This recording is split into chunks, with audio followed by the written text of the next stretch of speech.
All right, I'm sitting here with Brian Waters from The Ringer, brand new episode of Fight Game Podcast Extra. Brian, I've had Ben on this show multiple times, and I told him, I was like, man, you got to get me in good with your guys. I want to talk to your guys. You guys run a great shop over there at The Ringer. It's Thank you. like I have an operations background. I Mhm. work in tech. I work for a company called Nextdoor, and so I'm amazed at just how much content you all generate, and I know there's a process into getting all of that so that's impressive to me. People probably don't really care about that part, but man, The Ringer, you guys are just putting that. You guys now have 3 podcasts on that main wrestling feed, in Mhm. addition to everything else The Ringer does. But man, like you guys are just pushing out the content, and I know you're a big part of that. Yeah, it's a lot of fun. I'm blessed to be able to say that I enjoy what I do every day when I, log in for work. Shout out to our other producers, Troy Farkas and the babyface producer, Jonathan Kermer. I learned a lot from them. I came actually having a video background, and those two had audio background. So it was a learning curve for me when I started, but I wouldn't have been able to get up to speed as quick as I was if it wasn't for those two. We're gonna circle back to your career because I'm interested in everybody's kind of rise to where they get to where you are now. Mhm. We should talk about some wrestling stuff though, because off air we were just kind of chit chatting, and I was mentioning Ben, and you were like, the connection between you and Ben was like, you like wrestling, I like wrestling. Like that's an easy connection, right? For Facts. work but it's because there's not a lot of people, at least back in the day when I was in radio. This Mhm. is, gosh, we're talking about late 90s. I was working for the big radio station out here.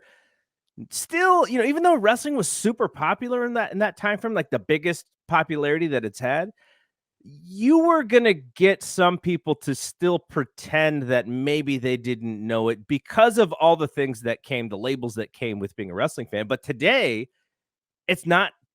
People proudly display their wrestling colors, but still, there's still that connection. Like, you like wrestling, I like wrestling.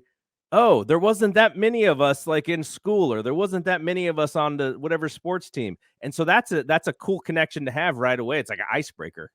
Oh, absolutely. I'd say during the pandemic, I connected with a lot of people, and so I'm part of the National Association of Black Journalists, right? Right. And there's a handful of us that are wrestling fans. Then I found a lot of podcasters, and when we finally met up at those wrestling girls' third anniversary party, shout out to Queen PR and Krista B. They had an anniversary party. It was just basically a party and brought everybody together. I stood there at one point and I said, "Where were y'all when I was growing up?" I said, "Because, I've been very vocal about getting made fun of for this, for just being a fan, Yeah. having friends turn their back on me and saying, 'Oh, no, that stuff is fake.'" See, because after 2000, it wasn't cool anymore. No. And people like to, if you ever notice, people would like to say, "I was a fan of it when it was WWF, not this WWE stuff." And so in their heads, they marginalize when the company changed names, that's when they stopped being fans. But the truth is, most people fell off after Vince bought WCW, Yeah. because the product started taking a downturn. I would say it had a small resurgence of in product wise, maybe not with people, in 2002 when he was able to get the NWO, Yep. he was able to get Hulk Hogan, able to get like the Ric Flairs. But before that, you saw afterwards, it was like, okay, Rock left, went to go to Hollywood. Stone Cold was heel. It wasn't the same. So we saw a lot of people fall off. And then with that, in turn, that's when, because I was still a fan, people were like, "You still watching that? It ain't fun." And that was for me, that was ninth grade. Ninth grade was WrestleMania 17. I feel like WrestleMania 17 was the exclamation mark. And it's even like the next day, people was like, "Okay, we're done with that." WrestleMania 17 does feel like an end, right? It like historically, Uh-huh. I think it gets credit for being. It used to be the greatest WrestleMania. I don't know if that it still is the greatest WrestleMania, but there was this peak of 17, and then all of a sudden, the popularity, the fandom, and just the overall product fell down. But you were just at WrestleMania earlier, a couple weeks ago now, Yep. and now people are saying maybe night one was the greatest night of WrestleMania? You being there, well, what was Mhm. your perspective on that comment? See, I don't know, maybe because I was so into the story with Roman and Cody, and I got what I want. I don't know if you saw, like, but Ben took a photo of me on my Instagram, and I was like, he's like, "I'm gonna send it to you." I had to share it. But there's a moment where Roman just kicks out at 2.9, Yeah. and my hands over my face. And for me as a fan, like, being blessed to work in this stuff, you gotta a lot of times take your hand off because you gotta look up headlines, especially for Wednesday Worldwide. We gotta look up headlines. We gotta talk about what the trending topic is. But when I'm in the arena, I wanna just be a fan. Yeah. I wanna mark out, I wanna scream, and that's what I got to do. And I felt like with night 2, with Shane McMahon coming back, not knowing that was gonna happen, with Roman ultimately winning, I got a chance to do that. So to me, I So you like night understand. 2 better? Oh yeah, absolutely. By a slim margin, I should say. Okay. But to me, this was up there. This is probably this is my favorite WrestleMania. I mean, it was what a great weekend for WWE. Just Oh, absolutely. you know, I was telling people who listen to me that so my ex-wife, her birthday is April 3rd. My Uh, my wife, her birthday is April 3rd. So the only time I was really able to go to WrestleMania was when I was not married. uh-huh, And so that's probably not going to be in my future. But the thing that I miss most about that weekend, and I kind of want to we can start talking about this. uh-huh. I miss a lot of the networking. I missed a lot of the shoulder shows. Like my favorite show 3 years in a row Mhm. was Wally Mania. Yes, sir. And I know Wally Mania is a little bit different now. Court Bauer was involved in it when I was going. Which ones Eh, did you go to? so I went to Santa Clara, so Okay. 2015. I think that was the first one. Yeah. Then Dallas was 2016, and then I think what would have been New Orleans 2018 because I don't think they did it in New York They for did it 35. 17 at Orlando for 33. That was my That's the one first. that I missed. That's the one that I Oh, missed. okay. Yeah, yeah. So like the those shows, just the meeting up with the people. Andreas Hale had invited me.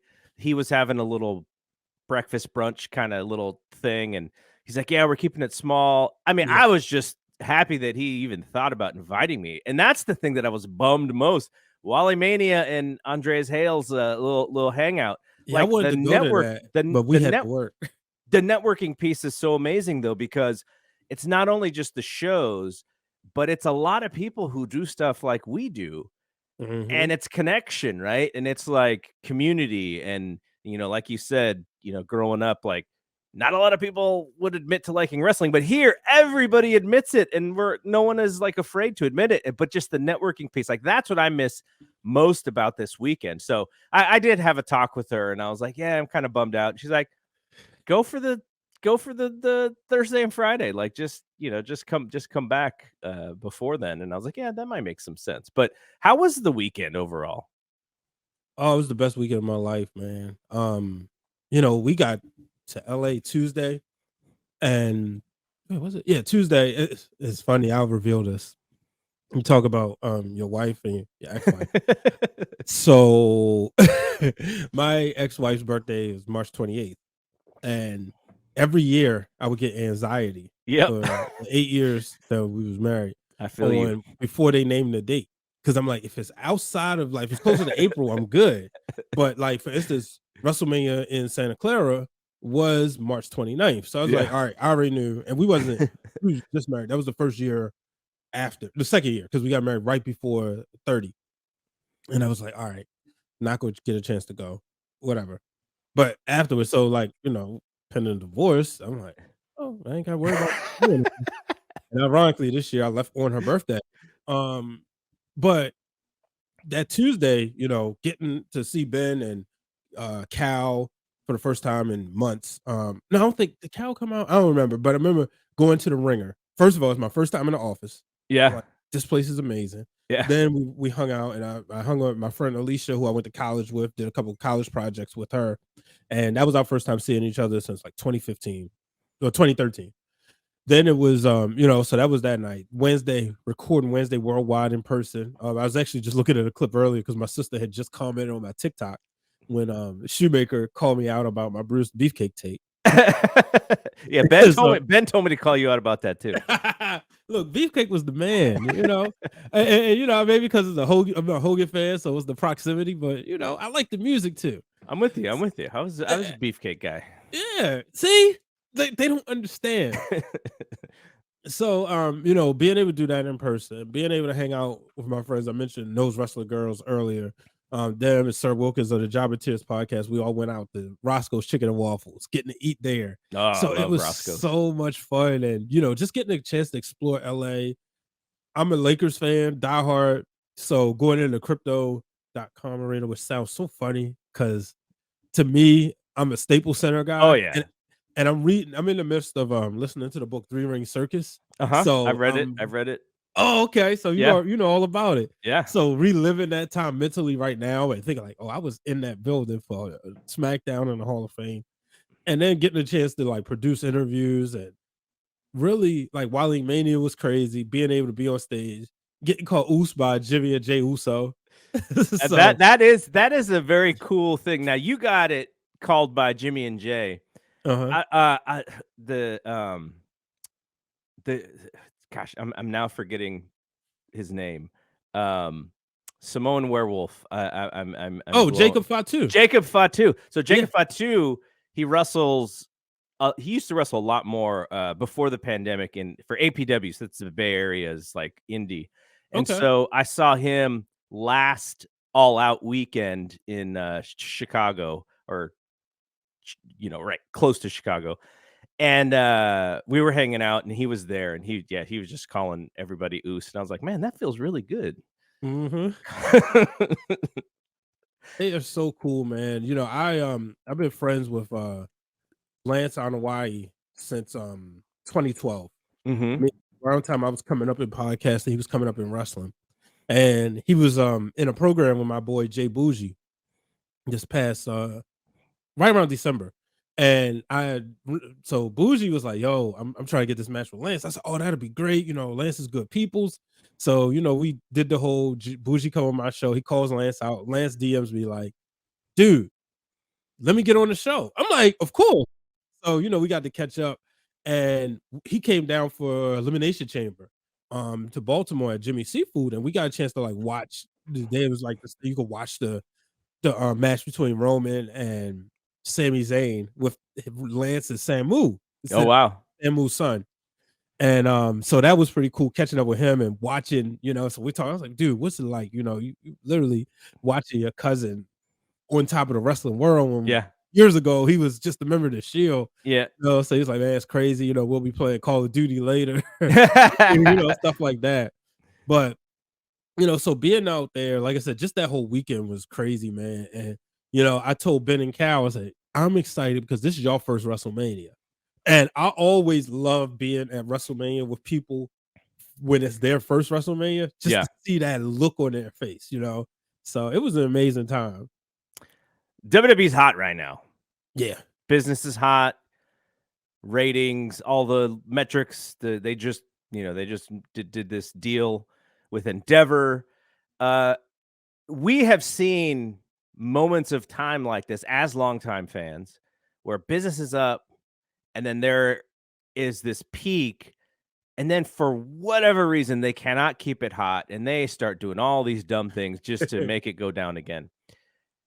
Last year, I feel like there was the peak at Mania, and even throughout all of the stuff with Cody getting hurt, post Austin, they didn't keep it as hot, but it was stable and it was kind of moving in the right direction. And then come with the Bloodline, and then you're talking about Rumble, you're talking about Elimination Chamber, Sammy and Roman. And so it picks up, and now it just feels like, as long as they make sure to take care of a few storylines here and there, it feels like the crowds are back with them. It feels like the audience is back for Monday and for Friday. Do you have faith that they're going to be able to keep things moving in that direction, or are you kind of as the longtime WWE fan, are you just waiting for this bottom to drop out? I'm interested. I think they will. I may drink the Kool-Aid of Triple H a little bit, but I like what he's been doing. We were there for SummerSlam and Bailey's return. Yeah. That was like, wow, okay. We see where you're going with this. Then Io Sky and Dakota Kai. So then, so you expected like surprises. Then we saw a slew of surprises come in. But then before SummerSlam, I have to say, with Vince, right? And everything that happened with him, there was like, okay, sad to see you go, but we're excited. And No, some people I think wasn't. I think that was a lot of people. So the underrated thing about that is the fans who know were excited because we know what Triple H did with NXT, Talk about it. right? And back then, there was always word that main roster WWE was kind of frustrated that Takeover was kicking their ass. Like every time they had those, the shows, the joint shows, or I guess the day after shows. So that part of it, I was very excited about. The thing that I was a little worried about, though, and it's kind of come back, is how much could Vince stay away? Because was it better to kind of pull back on some responsibilities and still let him in the house? Because once you took everything away, I was just counting down the days until this dude was ready to set this house on fire just so he could come back. And it's his company. He did all of those things to make sure that he could come back. But I will give him credit. So far, it seems like he's kind of he hasn't left Triple H alone, but he hasn't had that urge to take over completely. Now, that may still come, but I think that's now what we're counting down for, is like the day that Vince just decides that, he's cleaning house and he's doing it again. That is like D-Day for wrestling fans, right? For WWE fans. Yeah, like I said before, we was watching, right? Because even if we be honest, all the times you named before, right after WrestleMania, where it stayed hot, that was Vince. Yeah. We may forget, but it was still Vince. The thing was, though, we was eating McDonald's and we was loving it. Triple H comes in. Now we going to Ruth Chris. Okay, wait a minute. I didn't know beef was supposed to taste this good. So then you don't want to go back to McDonald's. Yeah. No offense. So I get it, but I guess I was naive. I never thought about like, oh man, Vince gonna find his way back. I thought everything was moving forward. I was excited. Stephanie McMahon was in charge. And then that Tuesday night that was a dark Tuesday. January 10th. It was a dark Tuesday. Cause she makes the announcement of retirement, and then within hours, we found out about Jay Briscoe. Yeah. And I was like, wow, I wasn't expecting that. But I understand where you're coming from, but I do think there will be a balance. And I do think that, we'll still get the Triple H dust. I think Vince McMahon, like Cass said it best. It seemed like the Raw after Mania, he just wanted to say, hey, show Endeavor, let me get a few shots in. Yeah, yeah. and if we could just erase Raw after Mania, which sucks is because you have fans from all over who went there. But it's like, you think about the next week where Trish turns heel and everything. If we could have got that on a Raw after Mania with that crowd, how good it would have been. But I think we're safe.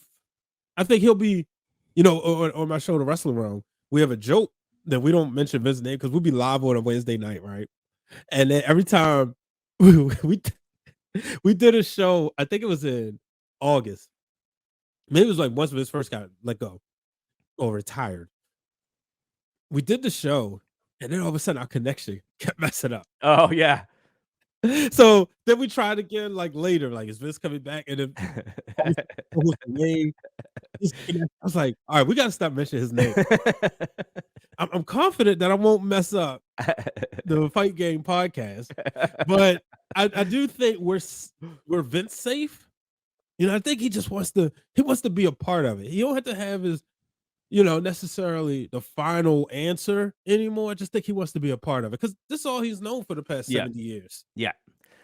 No, I think you're right. The getting the shots up metaphor is actually a good one because, yeah, like you have this new boss now, and you run this incredible weekend, and you want some credit for it. You're like, yeah, I built this.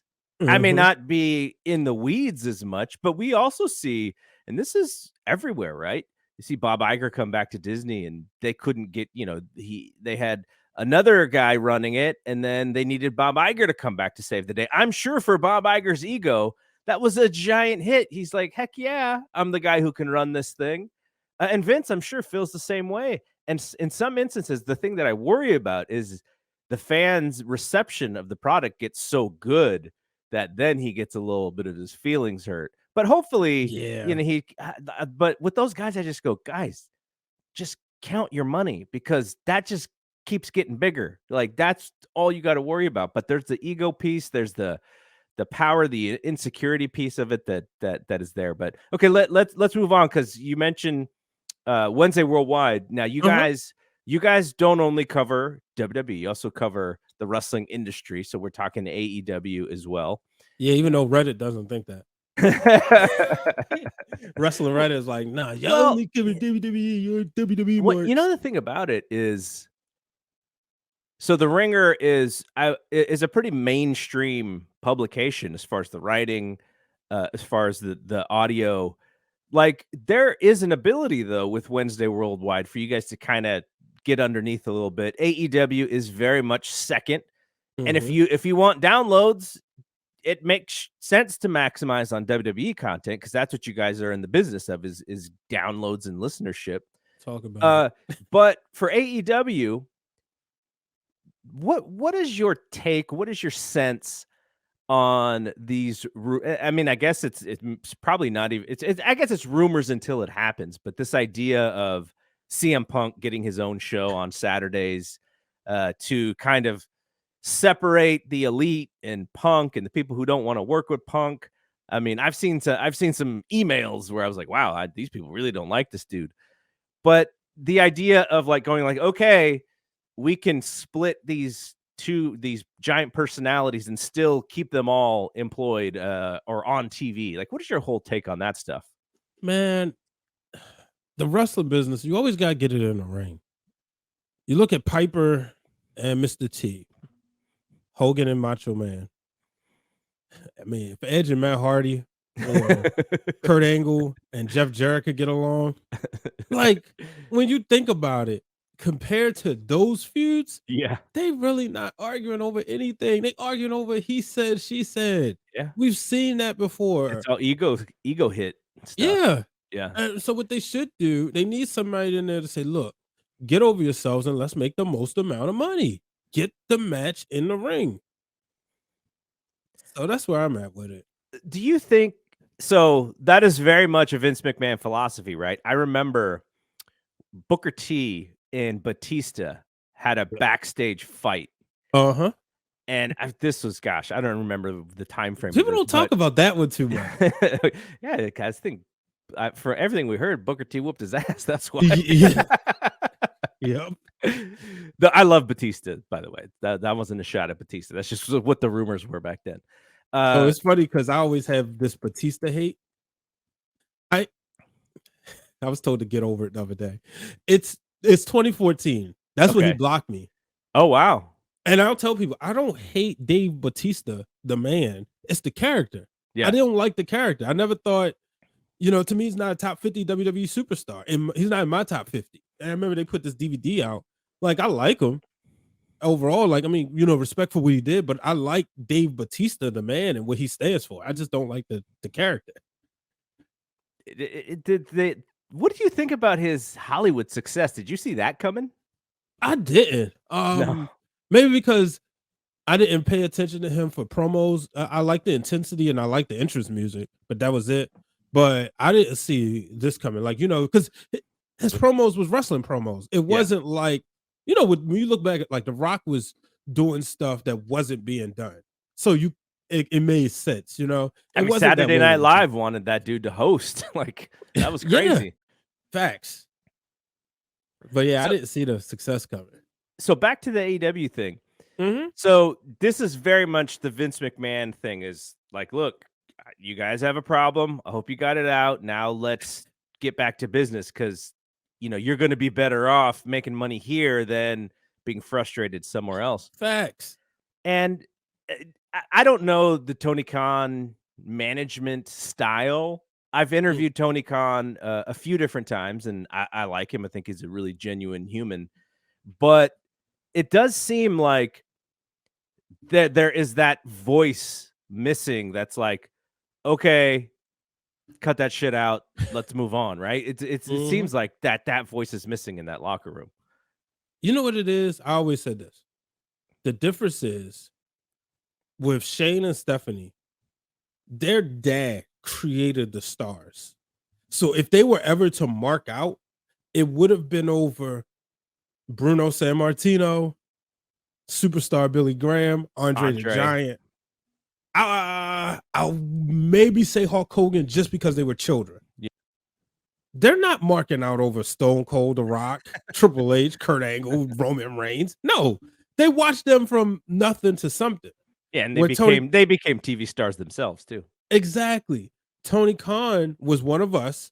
Shout out to him. A lot of respect. But I will admit, if you gave me a gazillion dollars, gave me and put me in charge of this company, but then you had Bret Hart on my roster, I might be more inclined to listen to what he has to say Yeah, because he no, was I think it's a one great of my point. favorites. It's So a that's why I always fantastic looked point. at it with him. Like a lot of these people, he grew up being fans of, and now he has to go into business, and it could be a tough transition. Yeah. Yeah. And, I'm sure he spends most of his time on AEW, but he does have other jobs. Hmm. He works for the Jags. He's got the football team. He's got the soccer stuff. And so, he can't, I'm sure there are moments of time where he's just not there when stuff is happening or when people are talking. Whereas with Vince, his life was Titan Towers Yep. and he's there every day, 7 days a week. So yeah, there's it's an interesting thing to think about it that way. All right, let's move on a little bit more to your career because I'm very Mhm. interested in content creators in general and sort of the rise through the ranks. Um, how do you keep up with everything? Because you're producing shows, you also host your show on Wednesday. The wrestling ecosystem is constant. Like there's no days off. Now if we get this Saturday show, there's going to be Raw on Monday, NXT on Tuesday, Dynamite Thursday, depending on how deep your fandom goes, there's possible stuff to watch Thursday, but then SmackDown and now Collision and all the pay-per-views are on Saturday or Sunday. There's like a no days off to being a wrestling fan. And I know you're also a sports fan. Mhm. Like, how do you keep up with everything? I don't know. I'm crazy. Um, I think well, one sports has probably been the one to take a back seat, but usually, like for instance, on Raw last night, the Orioles were playing, Yeah. so I had Raw on my computer and then had the Orioles because it was an intense game, and I I've gone into this mode recently with sports where if my team isn't doesn't have a chance, I'm not gonna get all crazy over it. I'm gonna just focus on wrestling Yeah, because because you wrestling never disappoints. But it's fun. Like keep up with the headlines. As much as I hate the dirt sheets, quote unquote, I have to stay on them for the shows and stuff. So that's one of the things. I tend to stay on Twitter a lot, and I generally enjoy wrestling. So I enjoy the conversations. I enjoy fun conversations with people I never met. I don't need to I don't need to complain about the product. I just like to talk about it. yeah. Well, even if it's well, I love hearing people's opinions too. So I also try to listen to quite a few different podcasts or watch a few YouTube clips or Instagram clips. So that's one of the things that helps. So if I miss something, I'll get somebody's perspective, go back and watch it. Now, being that you are also a host of a few different shows, Mhm. When it comes to putting your shows together, like let's just for instance, Wednesday Worldwide, because The Ringer is such a uh, giant distribution in the podcast world. So I know you guys are getting, more downloads than just doing it without The Ringer, right? Like, Right, and absolutely. and so when you're putting together a show like Wrestling Worldwide, do you have a process yourself of like, okay, it's Tuesday night. I kind of got to get some topics for the show. You're collaborating with your co-host. Like, how do you guys do that together? Like, do you guys have a rundown that you guys are just popping things into like a doc? Are you guys, just in text messages? Like, how do you put that show together with the idea of, okay, come Wednesday, we got to have these hot takes. We got to have these big takes that, that or people are going to listen to, or that we can actually put on TikTok, or we can actually put on Instagram reels. Like, what's the thought process going into that? Well, it's kind of all the above. What helps is me and Ben and Cal just kind of clicked immediately and became friends immediately. So it was one of those things where we enjoyed talking wrestling with each other and Yeah. sharing stuff. So there's kind of like the ongoing group chat, whether it's work, or text. Slack. Yeah, and even Instagram, because it's like, hey, you see this video, share it, So there's that. And then by me being the producer for the Monday Masked Man show, I kind of have like that first take on hand to see or hear if there's a hot take, right? Yeah. So there's that. And then there's also so it's between those two, and then listening to Cheap Heat, they was like, hey, did y'all just hear what Dip said, or did you hear what Stack Our Greg said? This is what we're looking for this week. So there's that process, and then during the show, we figure out which headlines we're gonna hit on, and then go from there. Then during the show, I'm usually just listening, and as I'm writing down the notes for editing purposes, I kind of know. I was like, Cal might say something or Ben might say something. I was like, oh, that was gold. Personally, I kind of when I get to talking, I'll kind of know like, all right, this is I can say something about this Yeah. that's going to be, clip worthy, so it's just some combination of, all three. So where does the beginning, you mentioned being a video guy first, like how, like you're younger than me. So this idea of having access with a smartphone, Hmm. YouTube, all of those things, like you grew up a little bit more so than me in this space of just being able to create content like easily, right? Like you're able to do that. Like where does your video stuff start? Yeah. So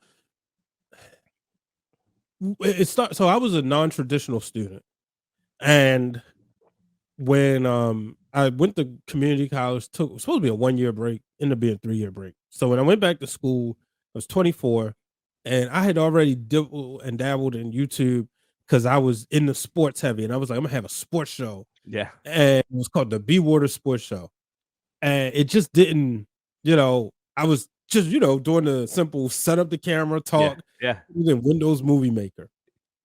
So right before I went back to school, my uncle died, which is 420 is the anniversary of his death, right?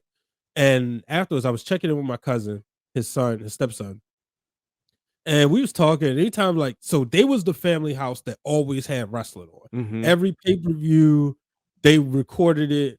You could go over there anytime they just had a tape in, right? So me and him, like when we would always get on the phone, we started talking wrestling. And he was talking about something he saw on the internet he didn't like. And I said, well, we can create our own show. So we created a show. And soon as we was like rising, going to the top, he gets in trouble. We can't do the show no more. And then I also go back to school.